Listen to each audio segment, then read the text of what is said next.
Matthew chapter 16. The Pharisees and Sadducees came to Jesus and tested him by asking him to show them a sign from heaven. He replied, "When evening comes, you say it will be fair weather, for the sky is red, and in the morning, today it will be stormy, for the sky is red and overcast. You know how to interpret the appearance of the sky, but you cannot interpret the signs of the times. A wicked and adulterous generation looks for a sign, but none will be given it except the sign of Jonah." Jesus then left them and went away. When they went across the lake, the disciples forgot to take bread.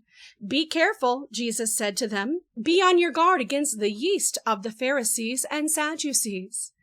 They discussed this among themselves and said, "It is because we didn't bring any bread." Aware of their discussion, Jesus asked, "You have little faith. Why are you talking among yourselves about having no bread? Do you still not understand? Don't you remember the 5 loaves for the 5,000 and how many basketfuls you gathered? Or the 7 loaves for the 4,000 and how many basketfuls you gathered? How is it you don't understand that I was not talking to you about bread? But be on your guard against the yeast of the Pharisees and Sadducees." Then they understood that he was not telling them to guard against the yeast used in bread, but against the teaching of the Pharisees and Sadducees. When Jesus came to the region of Caesarea Philippi, he asked his disciples, "Who do people say the Son of Man is?" They replied, "Some say John the Baptist, others say Elijah, and still others, Jeremiah or one of the prophets." "But what about you?" he asked. "Who do you say I am?"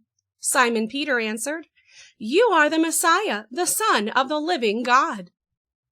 Jesus replied, "Blessed are you, Simon, son of Jonah, for this was not revealed to you by flesh and blood, but by my Father in heaven. And I tell you that you are Peter, and on this rock I will build my church, and the gates of Hades will not overcome it. I will give you the keys of the kingdom of heaven. Whatever you bind on earth will be bound in heaven, and whatever you loose on earth will be loosed in heaven." Then he ordered his disciples not to tell anyone that he was the Messiah. From that time on, Jesus began to explain to his disciples that he must go to Jerusalem and suffer many things at the hands of the elders, the chief priests, and the teachers of the law, and that he must be killed and on the 3rd day be raised to life. Peter took him aside and began to rebuke him. "Never, Lord," he said, "this shall never happen to you." Jesus turned and said to Peter, "Get behind me, Satan. You are a stumbling block to me. You do not have in mind the concerns of God, but merely human concerns." Then Jesus said to his disciples, "Whoever wants to be my disciple must deny themselves and take up their cross and follow me. For whoever wants to save their life will lose it, but whoever loses their life for me will find it. What good will it be for someone to gain the whole world, yet forfeit their soul? Or what can anyone give in exchange for their soul? For the Son of Man is going to come in his Father's glory with his angels, and then he will reward each person according to what they have done. Truly, I tell you, some who are standing here will not taste death before they see the Son of Man coming in his kingdom."